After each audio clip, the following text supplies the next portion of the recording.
Welcome. I'm Lou Cataruzza, the producer of Living a Satisfying Life.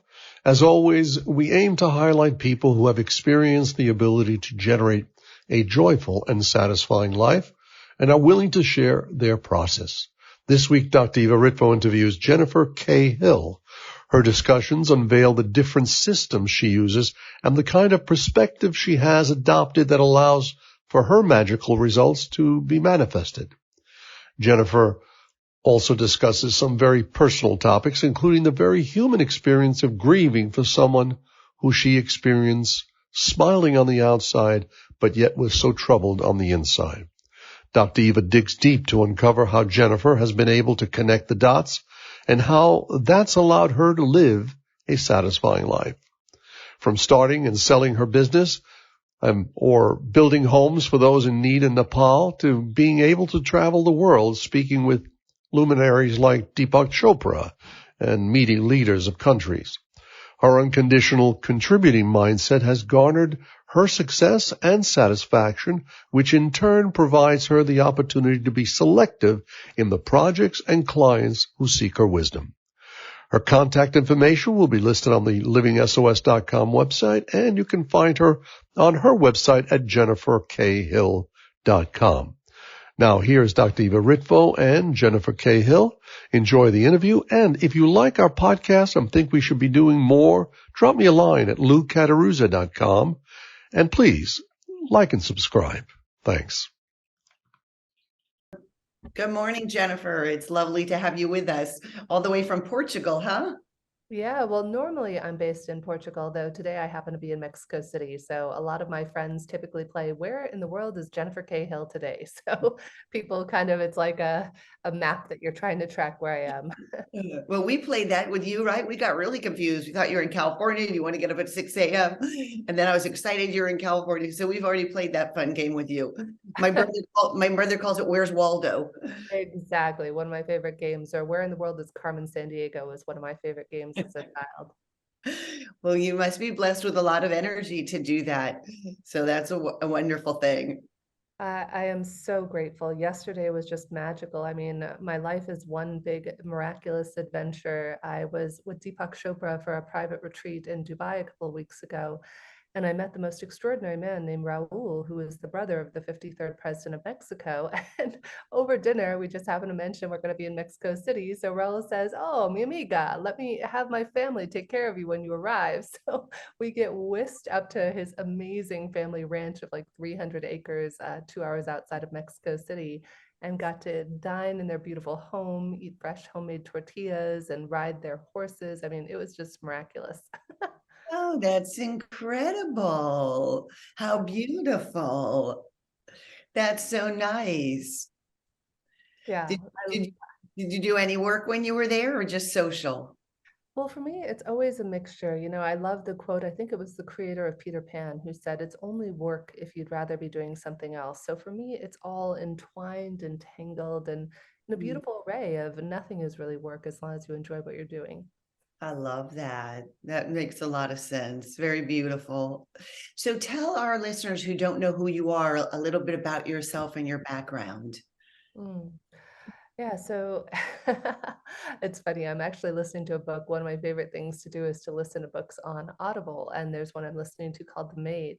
And I really resonate with it because the character is on the spectrum, and I didn't find this out until much, much, much later in life, in my late 30s, that I was high functioning on the spectrum as well. And it really, listening to the book brings me back to when I was very young and how I felt like everybody else had a handbook on how to be a normal human being, like normal, right? Whatever that means. And I just felt like, okay, Ava got a book and Lou got a book and your audience got a book, but Jen Hill missed the handbook on how to be human. And so as I was reading or listening to this book this morning, I really resonated with her frustration in the book as she says, you know, I love working at this hotel because they give me a handbook of what you're allowed to say and what you're not allowed to say.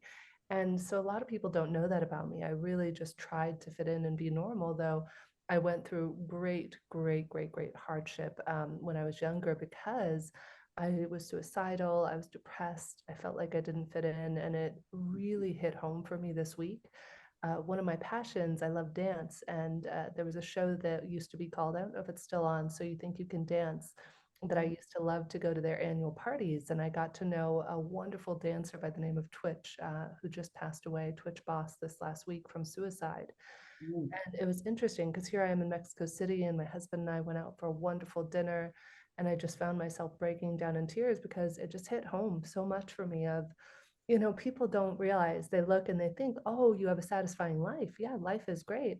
And yet there is something that it takes to get to that point. A lot of personal development work and reflection and introspection. And even then, you see somebody like Twitch who has a smile and who's a light in the world, and yet who still chose to take his own life. And I think it's important to just not gloss over the people who are smiling and realize that we all still have pain that sometimes we don't talk about. I think that was so beautiful that you shared that with us. Mm. And it certainly is true that everybody has things that they have to deal with, either in their present reality or things from their history that they've struggled with. And I'm so sorry you had a loss of a friend to suicide. It's a very hard way to lose somebody. Yeah, it's not even that we were close. We just met. It was funny. I remember I actually went back in my phone and found the text. We had just met one time at one of the parties. I met he and his wife, Allison. And, people just have an impact on your life. Some people, and who knows, like we all don't know the greater scheme and understanding and entanglement of how all of our souls are entangled, and how one person might say something to you 7 years ago that will impact you for decades forward. And I just think it was a beautiful wake up call for all of us just to realize that there is pain and that it's important that we talk about it. One of the projects that Deepak is involved in is called neveralone.love. And I'm such a big proponent of it because they have a beautiful AI intelligence called Peewee that is based on Gabriella Wright's sister, who took her own life several years ago. And Peewee helps prevent, I forget how many thousands of suicides every year, because it just feels scary to talk about. So many of us, we want to look good, right? That's what social media has taught us, is you got to be smiling and have the right outfit on and the right background. And yet behind all of that, that's just really a facade that's covering up the humanness that we all have in our hearts and souls, that is longing to be heard and seen and acknowledged. And I think that's really what this is doing. When you say this is doing, what do you mean? I think that when you have somebody who dies very unexpectedly, I think it's a wake up call to just realize that even though you could have a shiny object, something can look really pretty and shiny and all good on the outside. In fact, I'll share a beautiful story about this. It might be different. And my sister, who I love and adore, she is part of a group called Narcotics Anonymous. She struggles from bipolar schizophrenia disorder. And years ago, when she was diagnosed and went through some hardships, she became a part of NA and now facilitates meetings. And I just love that she does that. And so fast forward, a couple of weeks ago, she was sharing with me, she said, Jenny, sometimes I want to get on a call with you and I don't want you to try and fix things. I just want you to like listen and be there. And she said, something that I could use your help with though is I'm supposed to get a list of my attributes to work on, so my areas I need improvement on, and the things you love about me. Could you do that for me? And I said, of course, Erica. And so I said, would you do that for me as well? I'm not part of NA, but I think it's a valuable, technique for self-reflection. And the most interesting thing happened, Eva, when she sent me that list. At the top of her list of things she admired about me is she said, I love your joie de vivre, like your love of life. I really love and appreciate that. Ironically, though, number one on her list of things that she said I could work on was, she said, you can't really be that happy all the time. I was like, wow, okay. So my mom and I talk every day. I talk to my parents every day. And I was on the phone with my mom the day after that happened. I said, Mom, I love Erica, and I'm sure she probably told you about these lists we created for each other. And she said, yeah, she did. And I said, can you help me reconcile that the only thing on Erica's list that I really struggled with seeing in myself was this thing about how can she say she loves my joie de vivre and my love for life, and that I can't really be that happy. So my mom said, well, Jenny, you might not remember this, but when you were 2 years old, your grandfather, who was my best friend, God rest his soul, we were just besties from the day I was born. She said he didn't like you to show any emotion other than happiness. And so you had fallen and you scratched your knee and you were just looking up at your grandpa and your face was all scrunched up and tears are streaming down your cheeks, and you just looked up at your grandpa and you said, "Don't worry, grandpa, I happy, I promise I happy." As Oh, crying, but oh, wow, that just broke my heart wide open when my mom said that. And I'm so right, grateful to my mom and my sister for right. allowing me to look and see, where am I smiling, where I'm actually in pain. And I think it's a beautiful lesson for all of us. Well, you have a wonderful family. I do. So close and so open and so trusting that you can be so vulnerable with each other. And your mom is so wise to really be able to pinpoint exactly where that quality in you developed. And then in terms of living a satisfying life, you can now choose as an adult whether that's a pattern that has served you well, or whether you'd like to experience more of the breadth and depth of life, and to be able to tap into an array of emotions. Yes, and what blew my mind, and I had heard this from my business partner and dear friend who was my coach for many years before we started doing business together, is he always said, "Jen, it's okay for people not to be happy." And I never would have seen that in a million years, that if somebody in my life, whether it was my best friend, my husband, a colleague, if somebody was unhappy, it was like DEFCON 4, shut down, do not know how to handle it. And then you try to appease, or as my sister brought up during that call a few weeks ago, you try to fix it. It's like, oh, you're unhappy, something is wrong, must fix problem, must fix, does not compute. And it's just beautiful to be able to realize that, wow, what if it was okay for myself and the people around me to feel sadness, anger, hurt, and not to have to try and fix it or do anything around it.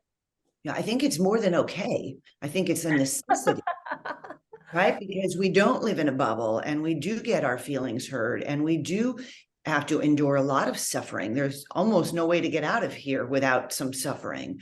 So suffering is an inevitable part of life. The older we get, the more we become aware of that. I'm at an age now where I'm really seeing a lot of friends becoming ill, having to deal with loss. And you can't do that without some form of suffering, some awareness that there has to be more to life than joy.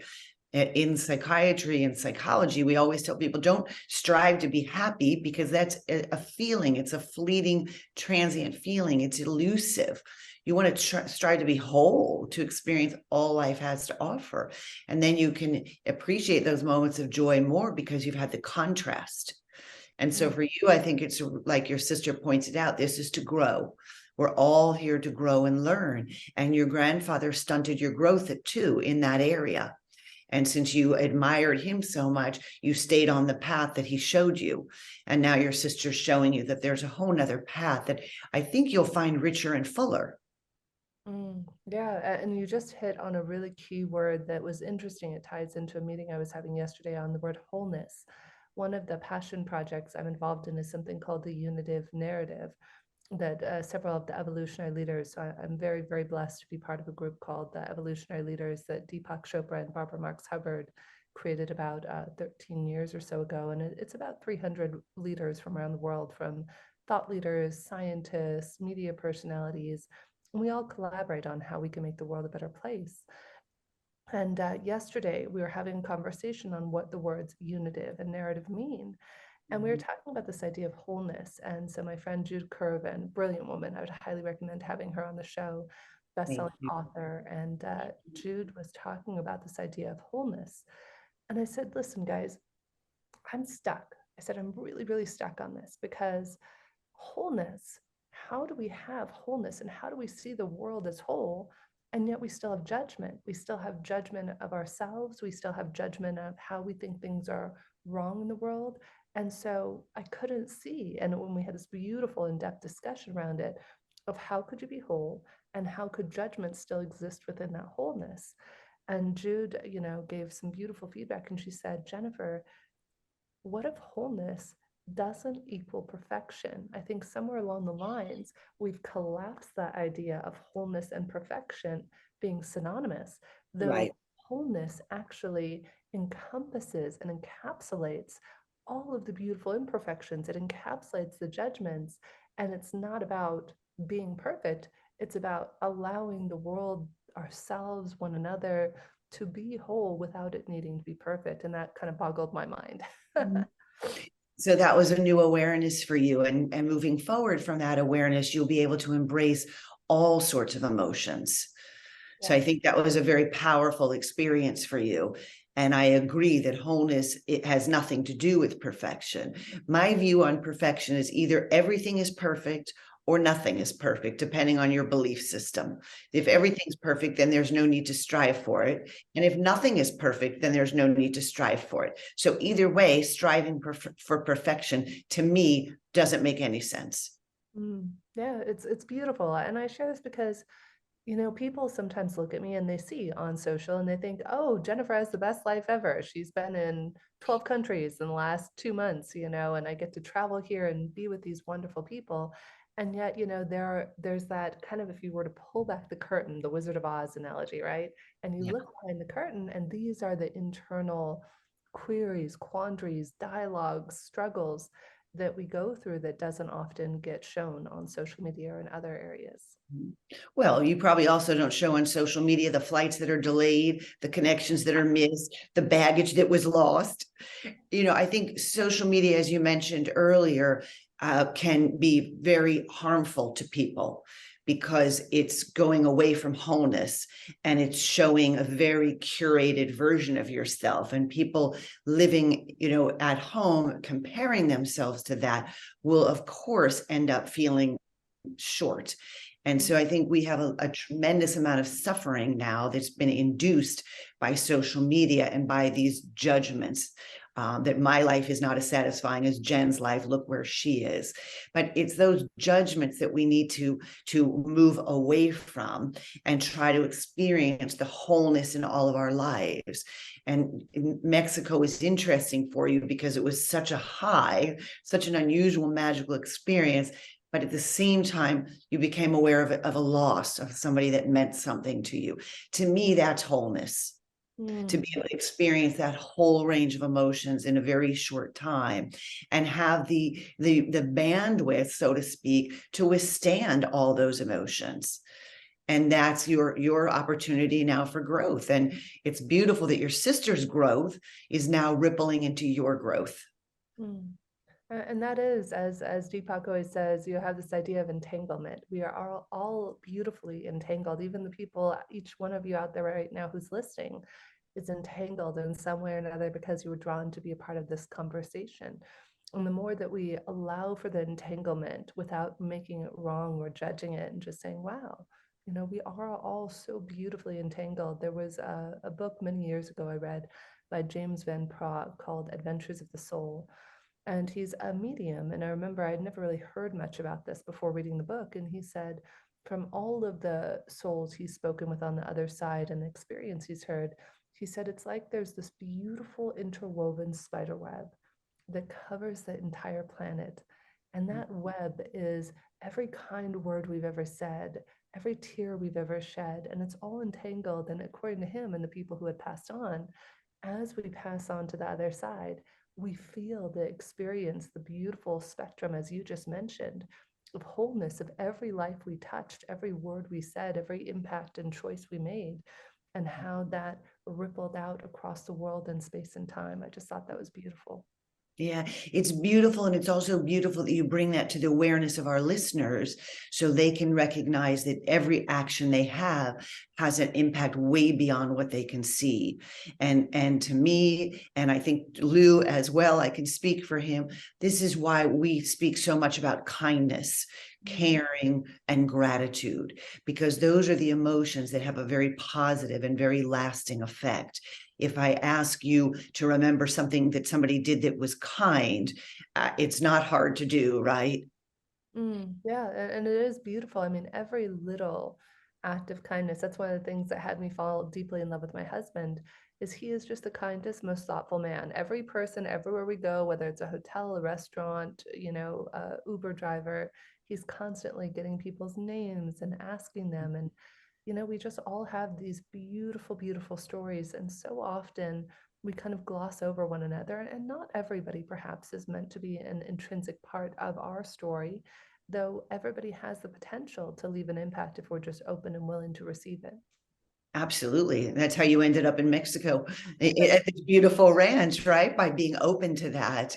Was there a moment that you remember falling in love with your husband? Yeah, it's funny. I know the moment he says that he fell in love with me, when we first met in Hong Kong in 2017, right after I built my first school, and it was such a bizarre experience. I don't think I've ever shared this story publicly, so if you'd like, I can share it. Absolutely. So at the time, and this is why I didn't share it for so many years and all the interviews and so forth I've done, because I didn't want to cause pain to my ex-husband. My ex-husband and I were together. So my mom, my dad, my ex-husband, and I had all gone to Nepal to build our first school. And it was extraordinary. I mean, unbelievable. If you've never had the honor of going and living with villagers in a remote area and getting to understand the privilege and honor that education offers, it'll break your heart right open.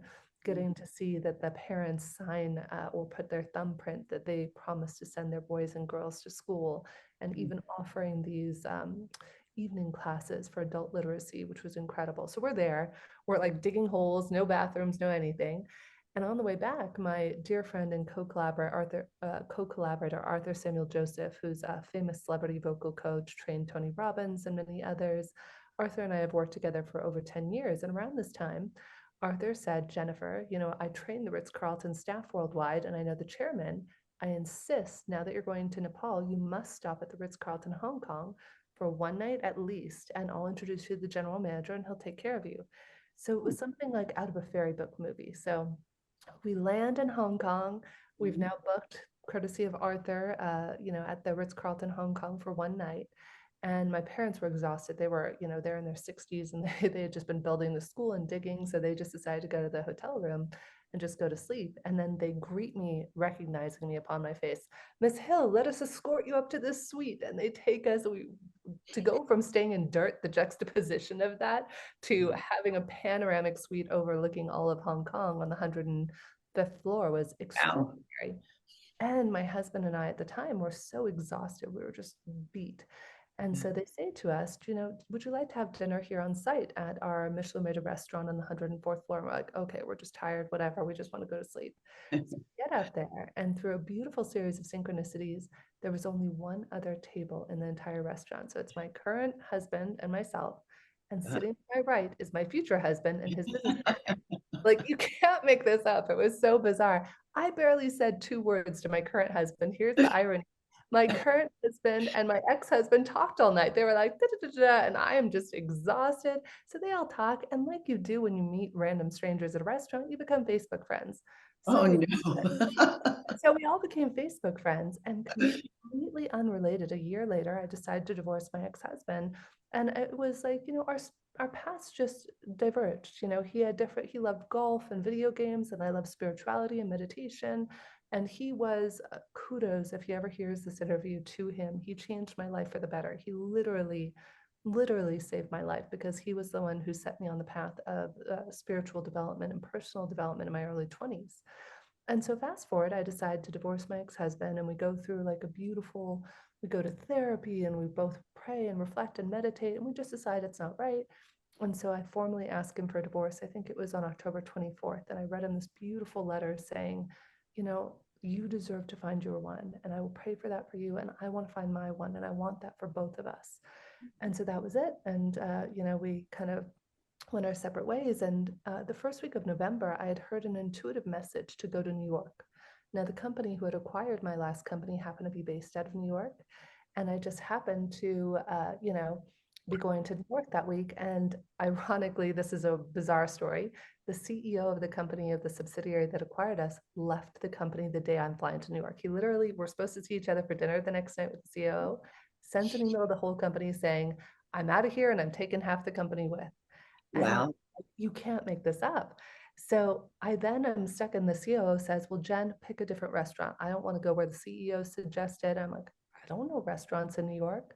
So through a series of synchronicities, that magic had to happen to have this all happen.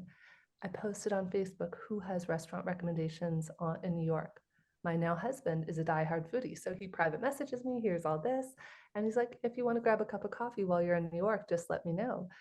And It wasn't that I knew I was in love with him at this moment, but I knew that there was something that I just wanted with my heart and soul. And so Mm. when he and I met for coffee, when I landed, we met in Soho. We just started talking, and where it's just like you feel like you've known somebody for lifetimes, many, many lifetimes. And there was no reason I should be dating anybody. I'd asked my ex-husband for divorce 14 days before that, after 14 years of being together. And Wow. it was impossible. Like it was an impossibility that we could even date or be together. He lived in New York, I lived in LA. And as he walked me back the 50 blocks from Soho to my hotel in Midtown, we stopped at a crystal shop, and my ex-husband wasn't really into any of that. And we're just walking around, and I was saying something kind to the shop girl, and he's like, I said, I would love to have a home filled with beautiful crystals like this. And he looked at me and he said, me too. And at that point, I didn't even know if he was dating anybody. And we just kind of fell madly in love within that 24 hours. The next day, Oh. you know, we kissed at midnight at the restaurant he took me out to, and we spent every street corner walking the 50 blocks back to my hotel. We stopped and we kissed. And, it was. And I wish that for everyone. I talk to people I meet around the world, and I wish for everyone in the world that everyone gets to have at least once in their life the experience of what it's like to be with a soulmate. It is extraordinary. Isn't that beautiful? How lovely. Wow. Well, today we were talking about how to live a satisfying life. And I think that is quite a story to inspire all of us.